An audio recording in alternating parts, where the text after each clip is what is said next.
नमस्कार। आज हम बात करेंगे धनु यानी सेजिटेरियस असेंडेंट्स के पर्सनालिटी ट्रेट्स के बारे में। इसका स्वामी है जुपिटर। तो आपके बर्थ चार्ट के पहले घर में जहाँ पर 9 लिखा है यानी कि आप धनु लग्न में पैदा हुए हैं। और जैसा कि मैंने बताया गुरु या बृहस्पति इसका स्वामी है। तो इन लोगों में गुरु तत्व या वो विजडम या हायर नॉलेज वो होती ही है। और देर सवेर एक पर्टिकुलर एज के बाद वो विजडम इनमें ज़रूर दिखने को मिलती है। बट जनरली किसी भी एज ग्रुप में अगर हम बात करें तो ये अपने फ्रेंड्स या अपने कॉलीग्स से थोड़े से सुलझे हुए लोग होते हैं। ज़्यादा मतलब कन्फ्यूजन नहीं होती है, इनकी लाइफ में क्लैरिटी होती है कि इनको किस रास्ते पर चलना है, क्या काम करना है। कभी कभी ना ये थोड़ा अपने आप को लोगों से बेटर समझ लेते हैं या सुपीरियॉरिटी कॉम्प्लेक्स इनमें होता है कि मैं विजडम के मामले में या फिर हायर नॉलेज के मामले में या वैसे भी लोगों से थोड़ा बेटर हूँ। और वैसे बहुत ही प्रिंसिपलिस्टिक, आइडियलिस्टिक, फिलोसॉफिकल और बहुत ही गुरु तत्व वाले लोग होते हैं। प्रिंसिपलिस्टिक इस वे में कि ये ना कभी भी कोई भी चीज़ आउट ऑफ द वे जाकर नहीं करेंगे, किसी भी तरीके से एक्सट्रीम में नहीं जाएंगे, बहुत समझदारी से एक बीच का पाथ फॉलो करेंगे। देखते हैं कि क्या करना चाहिए और किस तरीके से करना चाहिए। और एक्चुअली धनु लग्न के लोग ना बहुत अच्छी फैमिली से बिलोंग करते हैं। अगर मैं बाकी लोगों की बात करूं कंपैरेटिवली, इनके पेरेंट्स बहुत ज़्यादा समझदार होंगे। इनके ग्रैंड पेरेंट्स होंगे, जो पेरेंट्स होंगे वो काफ़ी ज़्यादा सुलझे हुए, समझदार, गुरु तत्व वाले, और या समझ लीजिए बहुत ही एजुकेटेड फैमिली से ये बिलोंग करते हैं। या फिर इनकी फैमिली में काफ़ी रिलीजन को, धर्म को काफ़ी या पूजा पाठ को काफ़ी इम्पॉर्टेंस दी जाती है। तो इनके घर का ऐसा माहौल रहता है कि पूजा पाठ काफ़ी होगा। इनकी फैमिली बहुत रिलीजियस टाइप की होगी और पेरेंट्स शांत स्वभाव के होते हैं और ख़ासकर समझदार होते हैं। इनके घर में पढ़ाई को या धर्म को, फिलॉसफी को बहुत ज़्यादा इम्पोर्टेंस दी जाती है। और इनके घर में भी ना ऐसा आपको माहौल भी ऐसा ही देखने को मिलेगा। इवन इनके डेकोरेटिव आइटम्स भी इनके घर में जैसे कोई भी भगवान की मूर्तियाँ या फ़ोटोज़ काफ़ी मिलेंगी आपको देखने को। इनके पिता जो होते हैं वो काफ़ी प्रोमिनेंट फिगर होते हैं इनके लिए।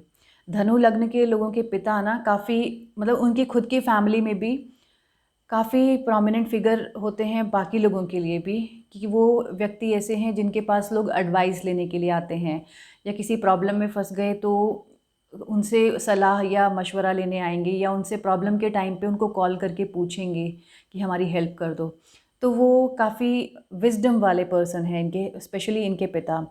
और जनरली धनु लग्न के लोगों की माँ काफ़ी फ़िलॉसफी में या काफ़ी एजुकेटेड होंगी या पढ़ने लिखने का शौक़ रखती होंगी, जैसे सेल्फ हेल्प बुक्स या फिर फ़िलॉसफी या फिर लिटरेचर पढ़ने की शौकीन होंगी इनकी मदर। ये इस तरह का इनका बैकग्राउंड होता है। स्पेशली ऐसा भी देखा गया है कि अगर प्रोफेशन की बात करें तो ये खुद टीचिंग में होंगे या इनके फैमिली में कोई ना कोई टीचिंग्स में इन्वॉल्व होगा। टीचिंग या धर्म कुछ सिखा रहा है, किसी न किसी तरह से कुछ भी सिखा रहे हैं, या फिर लॉ जैसे प्रोफेशन में इनकी फैमिली में कोई हो सकता है। इनके लिए अच्छे प्रोफेशन साबित होते हैं जैसे कि लॉ हो गया, टीचिंग या प्रोफेसर, या फिनेंसेस जैसे बैंकिंग सेक्टर हो गया, इंश्योरेंस या सीए। इन सभी फील्ड्स में ये अच्छा करियर परस्यू कर सकते हैं। अब बात करते हैं इनके फिनेंसेस या वेल्थ के बारे में। तो जनरली ऐसा देखा गया कि धनु लग्न के लोग ना फिनेंसेस के मामले में या संचित धन जो इनकी फैमिली से इनको मिला है या जो फैमिली ये क्रिएट कर रहे हैं उसमें ये काफ़ी अपना कंट्रीब्यूशन देते हैं और बहुत समझदारी से ये अपने फिनेंसेस को संभालते हैं। सोच समझ के संभल के खर्चा करेंगे और लोग अक्सर इनको कंजूस भी समझ लेते हैं। ये फिनेंसेस के मामले में काफ़ी जिम्मेदार या रिस्पॉन्सिबल होते हैं। अब बात करते हैं इनके बाकी लोगों के साथ रिलेशंस कैसे होते हैं। देखिए, अपनी फैमिली में तो इनके रिलेशंस काफ़ी अच्छे हैं, म्यूचुअल हैं, काफ़ी पीसफुल या कॉर्डियल रिलेशंस होते हैं इनके सबके साथ। और अगर इनके सिबलिंग्स के साथ बात करें तो म्यूचुअल अंडरस्टैंडिंग काफ़ी अच्छी होगी, या मतलब ये ना मेंटेन करते हैं कि जैसा इनके साथ कोई अच्छा कम्युनिकेट करता है वैसा ही ये करते हैं। ज़्यादा कोई दुश्मन भी नहीं होते इनके और फैमिली में भी अच्छे रिलेशन ये मेंटेन करते हैं। अब बात करते हैं शादी या इनके स्पाउस के बारे में। धनु लग्न मिला है आपको, तो 7वां घर है आप अब जो बिल्कुल सामने पड़ता है वो है आपके स्पाउस का घर, यानी कि वहाँ पे जेमिनाई राशि बैठी है। अगर आपकी शादी नहीं हुई है या फिर होने वाली है या इनफैक्ट हो भी चुकी है, तो आपका स्पाउस ना टॉकेटिव होगा, वो बात करने के शौकीन होंगे और काफ़ी रिएक्टिव भी होते हैं आपके स्पाउस। छोटी छोटी बातों को लेकर रिएक्ट करेंगे कि ये ऐसा क्यों है, ये क्यों कर दिया ऐसा, या कुछ भी उनको कंप्लेंट्स होंगे या कुछ भी बात करनी होगी तो मतलब वो बोलेंगे या रिएक्ट करेंगे ही हर बात को लेकर, चाहे वो छोटी सी बात क्यों ना हो। और यूथफुल भी होते हैं, जैसे आप में एक वो मैच्योरिटी है या वो समझदारी है, तो आपके पार्टनर में वो यूथफुलनेस है। अगर वो कुछ गलती करते हैं तो आप संभाल लेते हैं चीज़ों को। और तो जेमिनाई क्या है, फाइनेंसेस की राशि है। तो ऐसा हो सकता है कि फाइनेंसेस, सीए, बैंकिंग जैसी फील्ड में करियर परस्यू कर रहे हैं। ऐसा अक्सर देखा जाता है कि इनके पार्टनर जो है फाइनेंस वाले फील्ड में करियर परस्यू करते हैं। स्पेशली आपके शादी के बात करें तो आप में और आपके स्पाउस में काफ़ी स्ट्रगल रहता है रिलेशनशिप वाइज ना। सेजिटेरियस असेंडेंट्स को अपने हस्बैंड या अपनी वाइफ के साथ थोड़ा स्ट्रगल रहता ही है, क्योंकि आप बहुत समझदार हैं, आप बहुत सारी चीज़ों को लेट गो कर देते हैं। उनकी कुछ भी ऐसी कोई कही हुई बात या उन्होंने कुछ ऐसा पास्ट में किया हो, आप छोड़ भी देते हैं, आप मूव ऑन कर लेते हैं, समझ जाते हैं आप। बहुत सारी चीज़ों को आप अंदर समा लेते हैं, सुन लेते हैं। लेकिन जो आपका पार्टनर है वो काफ़ी रिएक्टिव है, वो हर बात पे रिएक्ट करते हैं या आपको हर बात पे सुना भी देते हैं। तो इस वजह से एनर्जी का भी वो मिसमैच है। जैसे आप में एक मैच्योर इंसान की एनर्जी है तो उनमें एक छोटे बच्चे वाली एनर्जी है। और इनकी शादी की अगर मैं बात करूं तो शादी इनकी काफ़ी सही एज में हो जाती है, काफ़ी यंग एज में हो जाती है।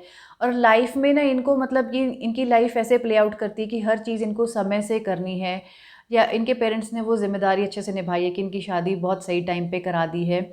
तो जनरली ऐसा देखने को मिलता है, सेजिटेरियस असेंडेंट सही वक्त में शादी कर ही लेते हैं।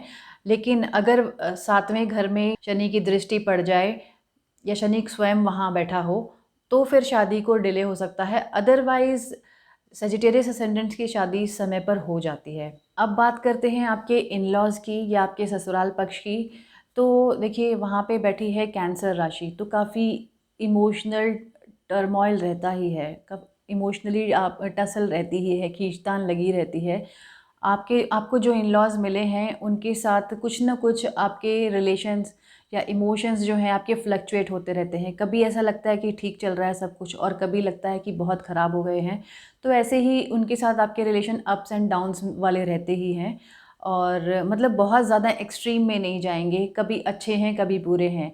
क्योंकि देखिए मून की राशि बैठी है कैंसर, यानी कर्क राशि बैठी है वहाँ। तो मून का साइज़ तो बढ़ता और घटता रहता है, हर 15 दिन बाद अमावस है, फिर पूर्णिमा है, साइज़ बढ़ रहा है जैसे-जैसे, फिर घट रहा है। तो ऐसे-ऐसे आपके इन-लॉज़ के साथ आपके रिलेशंस भी कभी अच्छे हैं, कभी बुरे हैं, तो ऐसे ही खट्टे-मीठे रहते हैं। अब बात करते हैं धनु लग्न के लोगों के प्रोफ़ेशन के बारे में। जैसा कि मैंने बताया जुपिटर की राशि है, तो टीचिंग जैसा प्रोफ़ेशन आपके लिए सबसे अच्छा है, और ये इन्वॉल्व कहीं न कहीं होते ही हैं। या कम्युनिकेशन जैसी चीज़, आप कोई कुछ चीज़ प्रीच कर रहे हैं, या आप अच्छे ओरेटर हो सकते हैं, अच्छे स्पीकर हो सकते हैं, या फिर लॉ में भी, क्योंकि वो भी एक स्पीकिंग स्किल ही है। लॉ में भी आपका बोलने का क्या कम्युनिकेशन जो है वो दर्शाता है। और क्योंकि आप में आर्ग्यूमेंट्स करने की बहुत, या तर्क शक्ति बहुत अच्छी है, तो आप लॉ जैसे प्रोफ़ेशन भी परस्यू कर सकते हैं। और इसके अलावा फ़ाइनेंसेस या सीए जैसा प्रोफ़ेशन भी आप परस्यू कर सकते हैं। और अगर आपके बर्थ चार्ट में बुध और मंगल वेल प्लेस्ड हैं, तो आपके करियर में कोई ना कोई विमेन का, आपकी मदर हो, आपकी मदर इन लॉ हो, कोई फ्रेंड हो, सिस्टर हो, तो कोई ना कोई फ़ीमेल का आपके करियर से जुड़ाव रहेगा। या आप कोई फ़ीमेल इंडस्ट्री से के प्रोडक्ट्स या सर्विसेज जो हैं फ़ीमेल्स को सप्लाई करते हैं, या फ़ीमेल प्रोडक्ट्स में आप डील करते हैं, तो इस तरह के प्रोफ़ेशन में आप एंगेज हो सकते हैं। अब बात करते हैं स्पिरिचुअलिटी की। कोई और लग्न होता तो स्पिरिचुअलिटी इतना इम्पॉर्टेंट एस्पेक्ट नहीं है उनकी लाइफ़ का, लेकिन जुपिटर जिसका स्वामी है सेजिटेरियस राशि, तो स्पिरिचुअलिटी बहुत ही प्रोमिनेंट है इनके लिए। भले ही आप बहुत ज़्यादा पूजा पाठ नहीं करेंगे, तो भी स्पिरिचुअलिटी में की तरफ आपका इंक्लाइनेशन होगा, आपका मन होता है। या तो आप बहुत ज़्यादा पूजा पाठ भी करेंगे, बहुत डिसिप्लिन होंगे कि किस तरह से रिचुअल्स करने हैं। और इनफैक्ट अगर नहीं भी है ना, आपकी लाइफ काफ़ी बिजी है, तो हो सकता है कि आप स्पिरिचुअली बहुत ज़्यादा इंक्लाइंड हैं भगवान की तरफ, या यूँ कह लीजिए आपको ऐसा लगता है कि कोई एक हायर पावर तो है जो आपको, आपके सब चीज़ों को, आपके प्रॉब्लम्स को संभाल लेती है, या भगवान या कुछ ना कुछ तो है जो पॉजिटिव, जो आपकी लाइफ में कुछ ना कुछ अच्छा या बेहतर करता रहता है, या आप रिलाय करते हैं उस पे, कुछ एनर्जी तो वो है। भले ही आप ना बहुत ज़्यादा अपना रिलीजियस साइड नहीं दिखाएँगे, आप ज़्यादातर धर्म के बारे में बात करना इतना पसंद नहीं करते हैं और बहुत ज़्यादा डिस्कस नहीं करेंगे स्पिरिचुअलिटी के बारे में, लेकिन कहीं न कहीं आप अंदर ही अंदर स्पिरिचुअली इंक्लाइंड होते हैं और स्पिरिचुअलिटी में आपका स्ट्रॉन्ग बिलीफ है। और ऐसा भी होता है कि अगर मान लीजिए आप धनु लग्न के हैं लेकिन अभी 20-25 साल के हैं, तो स्पिरिचुअलिटी इतनी जल्दी आपको आएगी नहीं, या आप इतना जल्दी उसमें इंटरेस्ट नहीं लेंगे। बट एक समय के बाद 28-30 साल के बाद ना थोड़ी लाइफ में आपको समझदारी भी आ जाती है, आपने बहुत सारे लोगों के साथ डील कर लिया है, बहुत सारे एक्सपीरियंसेस आपने ले लिए हैं, तो स्पिरिचुअलिटी की तरफ अपने आप थोड़ा थोड़ा आकर्षण आपका आएगा। अब बात करते हैं सेजिटेरियस असेंडेंट्स की हेल्थ के बारे में। तो जनरली चबी टाइप के होते हैं या थोड़े हेल्दी टाइप के दिखते हैं सेजिटेरियस असेंडेंट्स, क्योंकि जुपिटर स्वामी है, जुपिटर अपने आप में सबसे बड़ा प्लैनेट है और ये लोग मीठे के शौकीन होते हैं। तो इस वजह से, और थोड़े चबी दिख, ये बचपन से ही थोड़े चबी दिखने वाले होते हैं और मीठा खाने का इनको शौक़ होता है। बट ना एक लिमिट से ज़्यादा इनको मीठा नहीं खाना चाहिए, क्योंकि ना ये डायबिटीज़ जैसे इश्यूज़ आपको दे सकता है, क्योंकि जुपिटर स्वामी है, मीठे का शौक़ आपको आएगा ही और उससे आपको प्रॉब्लम हो सकती है। तो आप लिमिटेड शुगर इनटेक रखने का ध्यान रखें। तो ये था धनु लग्न, और जैसा कि मैंने बताया काफ़ी अच्छी राशि है, बहुत अच्छा माइंडसेट होता है धनु लग्न के लोगों का, मतलब अपने माता पिता के हिसाब से थोड़ा लाइफ को डील करते हैं। जैसे कि ओल्ड बिलीफ सिस्टम, जैसे अगर मैं इंडियन कॉन्टेक्स्ट की बात करूं, कि हमारे जैसे पुराने ज़माने से चलता आ रहा है, कोई चीज़ कोई काम करना है तो अगर अनमैरिड हैं तो पेरेंट्स के हिसाब से चलना है, इवन अगर शादी भी करनी है तो ये आउट ऑफ द वे जाके या भाग के शादी नहीं करेंगे, या अपनी मर्ज़ी से उतनी शादी नहीं करेंगे, पेरेंट्स की मर्ज़ी में ही इनकी मर्ज़ी होती है, जैसा पेरेंट्स ने कह दिया वैसा ये ईज़िली कर लेंगे।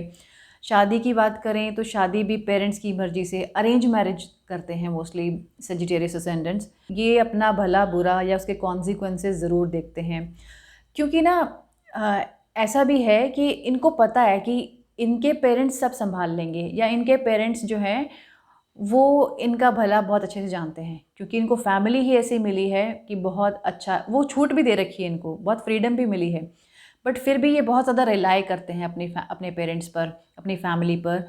तो जब इनको इतने समझदार पेरेंट्स मिले हैं तो इनको ऐसा लगता है कि यही सब देख लेंगे, या यही सब कुछ जो भी करेंगे मेरे लिए सबसे बेस्ट होगा। इस तरह की पर्सनालिटी अक्सर सेजिटेरियस असेंडेंट्स की देखने को मिलती है। तो इनकी लाइफ ना काफ़ी सुलझी हुई होती है, ज़्यादा प्रॉब्लम्स इनकी लाइफ में आते नहीं हैं, और जो एरिया ऑफ लाइफ है जो जहाँ पे थोड़ी प्रॉब्लम आ सकती है वो है इनकी मैरिड लाइफ, उसमें थोड़े अप्स एंड डाउन्स देखने को मिलते हैं।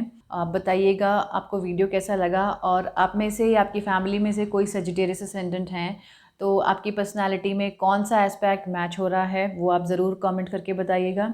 इस वीडियो को यहीं पे एंड करती हूँ। वीडियो को लाइक और शेयर कीजिए, और ऐसे ही एस्ट्रोलॉजी के वीडियोज़ को देखने के लिए आप मेरे चैनल को सब्सक्राइब कर सकते हैं। Thanks for watching.